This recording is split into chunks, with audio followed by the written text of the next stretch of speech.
Bapak, Ibu, serta anak-anak yang terkasih, selamat pagi dan salam sejahtera.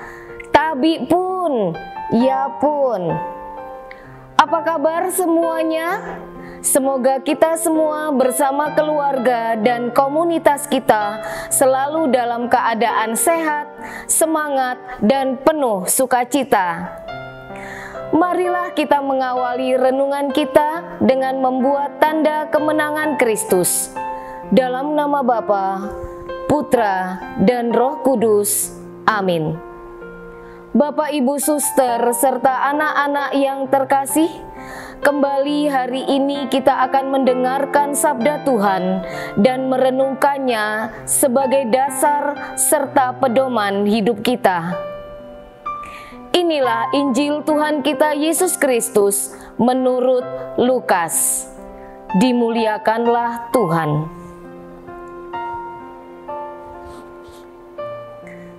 Pada waktu itu, pergilah Yesus ke bukit untuk berdoa, dan semalam-malaman ia berdoa kepada Allah.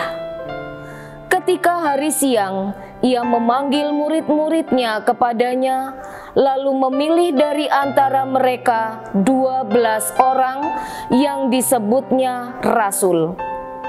Simon yang juga diberinya nama Petrus, dan Andreas saudara Simon, Yakobus dan Yohanes, Filipus dan Bartolomeus, Matius dan Thomas, Yakobus anak Alfeus, dan Simon yang disebut orang Zelot, Yudas anak Yakobus, dan Yudas Iskariot yang kemudian menjadi pengkhianat. Lalu ia turun dengan mereka dan berhenti pada suatu tempat yang datar. Di situ berkumpul sejumlah besar dari murid-muridnya dan banyak orang lain yang datang dari seluruh Yudea dan dari Yerusalem dan dari daerah pantai Tirus dan Sidon.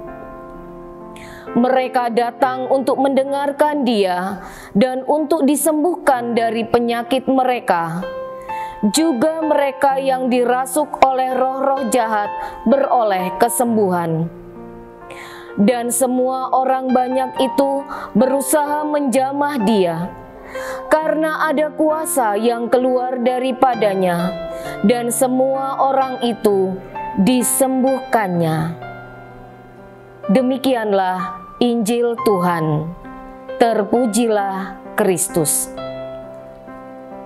Suster, Bapak, Ibu, serta anak-anak yang terkasih, setelah kita mendengarkan sabda Tuhan, kita akan merenungkan sabda tersebut. Dalam hal ini, Yesus memanggil murid-muridnya, yang diambil dari Injil Lukas, bab 6, ayat 13 berikut ini. Ketika hari siang, ia memanggil murid-muridnya kepadanya, lalu memilih dari antara mereka 12 orang yang disebutnya rasul. Suster, Bapak, Ibu, dan anak-anak yang terkasih, kesediaan kita untuk menjawab panggilan Tuhan memang agak sulit kita lakukan dalam situasi seperti sekarang ini. Hal ini bisa terjadi karena hampir sebagian besar orang tidak mau beresiko. Orang hanya mau mengikuti kemauannya sendiri, sangat egois, cenderung memikirkan kepentingan sendiri dan kurang peduli terhadap kepentingan orang lain. Ada faktor pendorong seseorang mau melakukan tugas-tugas perutusan, yakni pertama, orang tersebut selalu mengalami perjumpaan dengan Tuhan lewat peristiwa hidupnya. Kedua, orang selalu bersyukur karena merasa hidupnya dipulihkan Tuhan. Ketiga, orang selalu membangun relasi intim dengan Tuhan. Dan yang keempat, orang mau menata hidup baru dalam kebenaran Tuhan. Nah, faktor-faktor inilah yang dapat memurnikan motivasi orang untuk melakukan tugas dan pelayanan kasih yang didasarkan pada buah-buah roh, yaitu kasih, sukacita, damai sejahtera, kesabaran, kemurahan, kebaikan, kesetiaan, kelemah lembutan, dan penguasaan diri. Yang menjadi tolak ukur keberhasilan tugas pelayanan itu adalah pengorbanan, yaitu pengorbanan ketika kita mau menyangkal kepentingan diri sendiri demi keselamatan orang lain. Semoga kita pun mampu meneladani sikap para rasul untuk menjawab panggilan Yesus dalam mewartakan kerajaan Allah.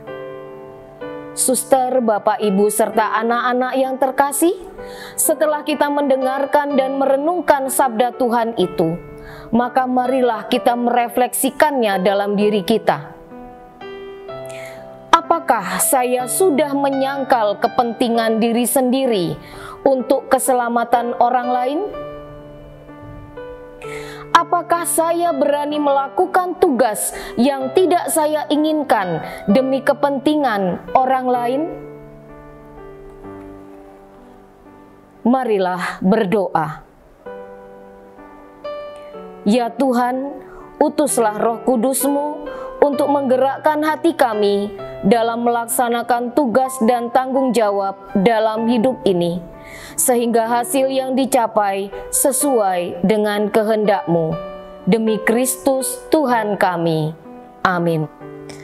Semoga kita semua, keluarga-keluarga dan komunitas kita, orang-orang yang kita doakan, mereka yang sakit dan menderita, seluruh tugas, belajar, pekerjaan, serta seluruh pelayanan kita hari ini dibimbing dan dilindungi oleh Allah yang Maha Kuasa, dalam nama Bapa, Putra, dan Roh Kudus.